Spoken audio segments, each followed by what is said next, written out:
Hey, I want to speak a bit about an issue that I feel strongly about.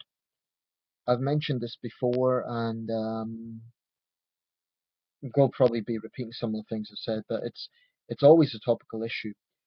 The issue is gun politics in America. Now, firstly, I suppose I should make a disclaimer. That is to say, I am an outsider, so people may question, well, why is this guy? Why does he get involved?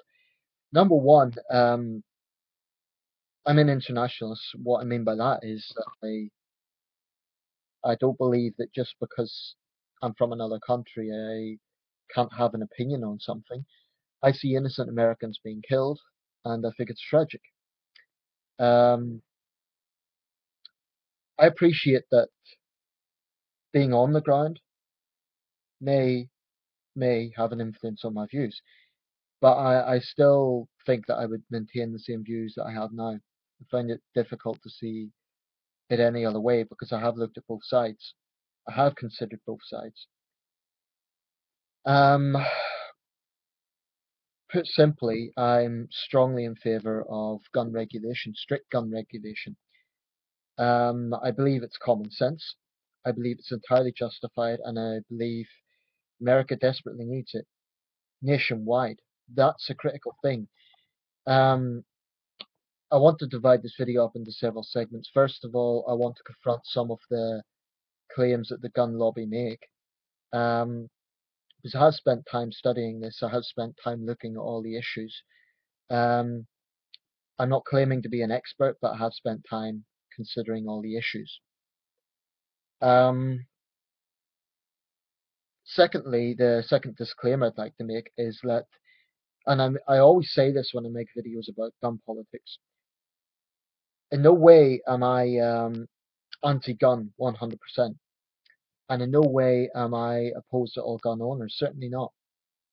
I fully appreciate that gun culture has a very, very big place in American social history. I totally understand that.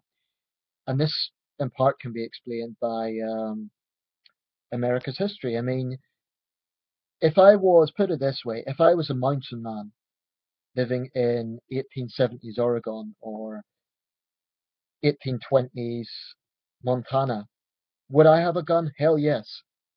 Would I rely on a gun? Hell yes. And even today, I suspect there's remote parts of the United States where guns are absolutely necessary. For example, for protecting livestock, for protecting oneself from grizzly bears, that sort of thing. I totally accept that, and I have no problem whatsoever with that. That's why I'm not opposed to guns 100%. And I would say to other gun regulation advocates to take those things on board. Although, to be fair, most of them do. Um, most of the gun control advocates, and a point about gun control, um, someone did put it to me that the controversy lies in the control issue. I admit that that has a negative overtone because it sounds like an authoritarian sort of thing. But in countries like the UK, where we do have gun control, we don't see it as an attack on liberty. I don't have any guns either myself or in my family, and I don't feel that it's the government sort of imposing itself on me. The vast majority of people support that. Um, Even most gangs here don't have guns. But I'll come to Britain in a minute. Now, the reason that is significant is because, the gun lobby are hypocrites. They say to people like me, oh, keep your nose out of it. This is our business. This is an American thing. But very often they will bring other countries into it and say, oh, look at Britain. Look at the crime levels soaring out of control. I'll address that point in a minute. Um, so, if they don't want me talking about this issue in the United States, then they should stop telling lies about my country. Um, okay, like I said, I'm going to break this down. I want to address some of the claims that the gun lobby make. Firstly, they'll point to things like, for example, this massacre that just took place in Oregon. They'll say that took place in a gun-free zone. But what they're overlooking is that the shooter got his firearms legally. Now, I completely agree with President Obama. What he said was, in other countries, you have people with mental health problems. In other countries, you have people willing to do harm to others. But America is unique in terms of having these sort of spree shootings every year, every few months. And I believe that's the third this year. There was the shooting in Charleston, 9 killed. There was a biker shootout in Texas, 9 killed, and this Oregon massacre, 9 killed, 10 killed actually. Um, that's not including the many, many, many, many other incidents on a smaller scale. Um, so this thing about gun-free zones, what the gun lobby does is they point to that and say, "Oh, look, that proves gun regulation doesn't work," but they completely overlook the fact that the firearms in the first place have been got from, for example, gun show loopholes and from easy access to firearms. Now, when this guy, I forget the guy's name, but when he bought his firearm, why on earth didn't they do a background check on his mental health? That's a fundamental issue. Sure, you get mental health problems in other countries, and I agree that it's that also needs to be looked at. But the simple fact is, when you have someone who's mentally unstable with firearms, that is a lethal combination. So why, when he purchases firearms, was that not taken into consideration? That's where weak regulation is clearly an issue.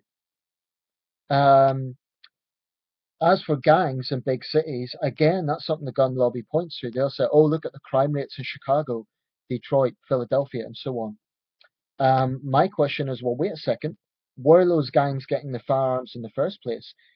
Generally speaking, they get their firearms from gun show loopholes in states which have lax gun laws. So just because those cities may have tough gun laws doesn't mean that that's a miracle and they're suddenly not going to get weapons. The complexity of this situation is that there is no blanket regulation. So states that have soft laws, every criminal in the land is going to look at that and think, well, that's great. I'll just go to that state. It'll be easy to get firearms. And I think common sense dictates that is what is happening. Um, because ask yourself a question: if if you're saying that gun control causes the high crime rates in big cities, how do you explain the fact that London's a big city, London has tough inner city areas, but London does not have the sort of shootings that St. Louis or Detroit or Chicago has? Now, I appreciate there's other factors in that, but that then flies in the face of their claim. London has gun control, so why is it not the same situation? Maybe it's because the UK as a whole has tough gun laws. They're not going to consider that. They're just pointing out and saying, well, these cities are run by, politicians who believe in gun control. That's why they have high crime rates. That's rubbish. They're not looking at the whole picture. They're not looking at the source. Um, Another point, no one has ever claimed that gun regulation or gun control, I've never seen anyone claim this, will completely stop gun crime. I'm sure if America got nationwide gun regulation as tough as a country like Britain or Australia or Japan, I'm sure there'd still be gun crime. I'm not disputing that for a second. But to me, the logic of the gun lobby is, oh, well, criminals are going to get the guns anyway, so let's do nothing. Let's do nothing. To me, that's a shameful attitude. And I think pretty much the entire Republican field, I haven't seen a single Republican candidate have some backbone on this issue and actually say something that is going against their core voters, which is very much in, I'm not going to say they're in the pockets of the NRA because I don't have a basis for that claim, but I do suspect that's the case. Does make me wonder, and unfortunately, there is a political gulf here. That's not always been the case because, to be fair, there has been Republicans who have also taken a common sense approach to this. For example, there's the mayors. I forget the exact name. I think it's the mayors for common sense gun regulation, something like that. Now that's non-partisan. That includes Democrat, Republican, and independent mayors of big cities across the country, and that's almost universal. Virtually every mayor of every big city pretty much goes along with that. I think it was initiated by Michael Bloomberg and some others. Um, but no one who advocates, or very few people who advocate gun regulation, are calling for an absolute blanket ban on all guns. But those who do, I can't say I particularly blame them. These people are fed up. And one thing that really pisses me off is the gun lobby shout and scream about the Second Amendment. Well, and I'll come to that in a second. But they prioritize that above anything else. I have a simple question. What about the First Amendment? What about the First Amendment, the right for those who advocate gun regulation to have their opinion? Now, the gun lobby, I'm talking about gun extremists. I'm not talking about every gun owner. They believe that they can go around and literally intimidate people. This is not an exaggeration. They say things like, "Oh, come and take it from my cold dead hands," and they put bullet marks on areas where, for example, pro-regulation politicians have their seat. This was the case before Congresswoman Gabrielle Giffords was shot. So there is a definite intimidation atmosphere, and it's coming from the gun lobby, not the other way around.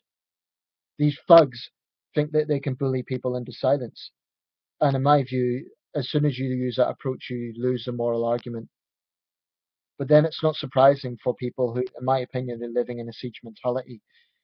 As far as I'm concerned, if you need an AK-47, or if you're pushing for the right to have an AK-47 to go into a coffee shop, there's something seriously wrong with you. And to gun owners who are sort of taking issue with this, I'm not saying I'm not talking about people who have a firearm in their house for self-protection. I have no problem with that. I would not begrudge them for a second that sort of situation, so long as they were responsible and they kept it away from children and so on. But people who go around their community basically showing off their firearms and trying to shout down anyone who dares have a different opinion, these people are crazy as far as I'm concerned. They're people that you know need to be seriously watched. As far as I'm concerned, any one of them could be a spree shooter because there is a common characteristic with spree shooters. A, they're obsessed by guns. B, they have a siege mentality. They believe the whole world's out to get them. So there's some common characteristics here. That's why I do believe that open carry, for example, are dangerous. They simply cannot be trusted. They might say, "Oh, I'm not going to shoot anyone," but then they they don't seem to get the point that so long as they're hiding behind a firearm, how can anyone possibly stand up to them? And it's that sort of wild west mentality that they seem to have. This is this is nonsensical to me. These people are not interested in protecting themselves. They're people who are motivated by a siege mentality. It's it's something I've found very, very difficult to accept. And no matter how many massacres happen, they just will not give any sort of ground for compromise whatsoever. They will not give any ground to common sense whatsoever. Now, I mentioned the situation in Britain and how they sometimes bring that up. They'll say things, "Oh, look at the level of knife crime in the UK." Well, I don't know what the knife crime statistics are in the US, but it'll be interesting to see what that is. But I guarantee you one thing: gun crime in the UK is much, much, much lower than the United States. I don't know how anyone could rationally argue that it isn't. And it's exactly the same with Australia, Japan, and other countries with tough gun regulations. And there's a few claims that don't stack up. They constantly quote Hitler and Hitler's banning of firearms and Chairman Mao's banning of firearms. Well, the point about dictatorships is they ban everything. They crush freedom of speech as well. So it doesn't really prove anything, because democratic developed countries also have tough gun regulation. So the fact that Hitler banned it in the 30s doesn't really prove anything. Hitler banned other things as well. He was a dictator. That's the whole nature of dictatorship. But to try and, you know, I would say, well, how do you then justify or how do you explain the fact that there is a popular mandate for gun regulation in the UK? This is not something that David Cameron is imposing. This is something that has widespread public consensus because the public recognise that it works. We've had free spree shootings in 30 years. Hungerford 1987, Dunblane 1996, and West Cumbria 2010. We have not had a major spree shooting in 5 years. And on the very rare occasion where we do, it's headline news. It forces legislation to change. It's the same in Australia after the Hobart shooting in 1996. In America, sadly, this problem is so abundant that whenever a massacre happens, it will make temporary news, and all sides will say about how terrible it is and how sad it is. Then it just goes back to the norm, and the Republicans shamefully continue to stubbornly ignore this problem and just act like the problem will go away. I think it's worth noting that if there was a pandemic, they would be absolutely calling for regulation and calling for action and calling for something to be done. But when it's an epidemic of gun violence, and there's no other way to describe it, they choose to be stubborn. They choose to kowtow to the NRA. And that really, I love America. There's many things I love about American culture, but I don't think I could live in the United States. And this reason above any other stands out. I despair sometimes because I just think I have enormous respect for gun regulation advocates. I'm talking about people who are calling for common sense nationwide gun regulation. And I have a simple question. If you really are a responsible gun owner, then what have you got to fear? If you have legally purchased your firearm, if you've went through the background checks, and if you're not harassing and intimidating your fellow citizens, you've got nothing to fear because no politician has advocated a blanket ban on guns. So, what's all the fear about? I suspect it's the fact that the NRA in red states has a lot of influence and they scaremonger. They frighten people into saying, oh, Obama's going to take away your guns. Well, he's been president for almost 7 years. That hasn't happened yet. When I see things like gun grabbers, it makes me think, well, that's someone calling for gun regulation. The real extremists, as far as I'm concerned, are those who are trying to forcefully silence others through intimidation tactics. Now, I would not go up to an open carry thug and argue with them. Why? Because I don't want to get shot. I'm not an idiot. And that's the problem here. Gun regulation advocate, it's not a level playing field. They don't have firearms.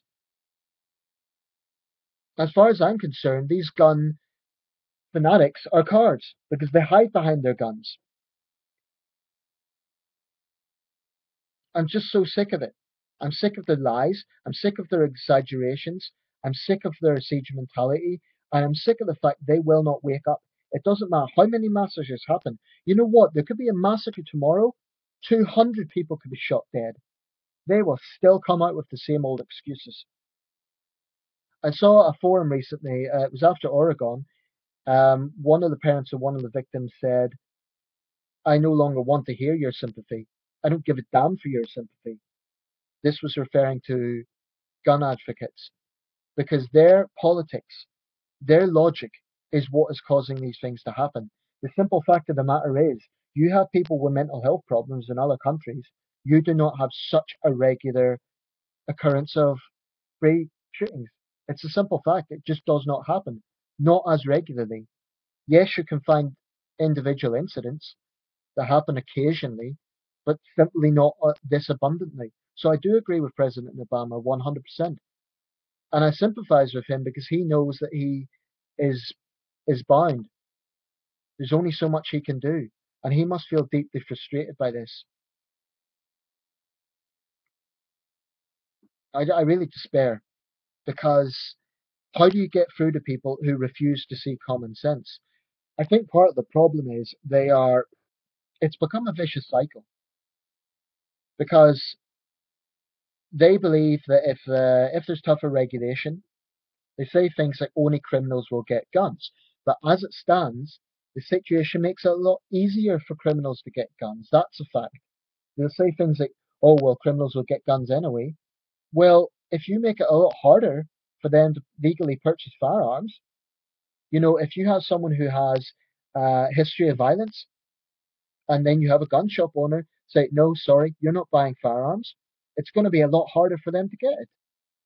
So at the very least, it makes it harder. You can say they'll eventually get it, but in that time, law enforcement could track them down. So I just think it's a phony argument to say, oh, well, nothing can be done, so let's leave the situation as it is. How can a situation where 15,000 plus Americans are being killed annually by guns be acceptable? This is crazy to me. And you'll say things like, or the gun lobby say things like, oh, well, cars kill people. Why not ban cars? Firstly, no one's calling for guns to be banned, so that's a false narrative. Secondly, guns are designed to kill. Cars are designed as a mode of transport. That's a fundamental difference. Thirdly, cars are regulated. Cars have to pass safety standards. You have to, in the UK we call it an MOT. Not sure what the name is in the US, but I know there's certainly safety checks. So the idea that nothing's being done about that, again, it's the false narrative of the gun lobby. Everything they pump out is a false narrative or an exaggerated narrative, and it's designed to spread fear. They accuse gun regulation advocates of spreading fear. It's the other way around. Because gun regulation advocates simply recognize there is a huge problem here that is unique to the United States and something needs to be done about it. I'll leave it there because there's not much more I can say. Um, if you're pro gun, or at least if you're a gun owner, just take my word for it. I'm not against all guns at all. I've no problem with someone, for example, if they live in a inner city area where gangs do operate, having a gun to protect their family. I have no problem with that. I have no problem with people holding guns in remote areas when they need it to, for example, farmers protecting the livestock, or I don't know if mountain men's the accurate word today, but people who live in areas where there might be wild animals, etc. That's common sense. In fact, in the UK, farmers can get gun permits precisely for that reason. So it's not a case that guns are completely unavailable. They're hard to get, but you can get them if you're a farmer. Um, and in the UK, as far as I'm concerned, they're the only people that really need guns. But I just don't see why someone needs a gun to go into a coffee shop. That's crazy to me. Not only is there a chance of accidents happen, and accidents have happened when some idiot hasn't put their gun on a safety latch and they've ended up either accidentally shooting themselves or someone else. I heard about one case. Actually, it was on a gun forum.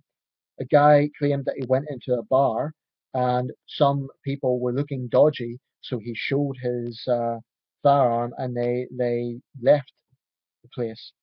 Now, to me, that sounds very much like the people got nervous because some gun nut went into a bar. They don't know if he's a good guy or not. This is the thing. How the hell are normal civilians supposed to know if you're a responsible gun owner or not, if you're flashing a firearm around?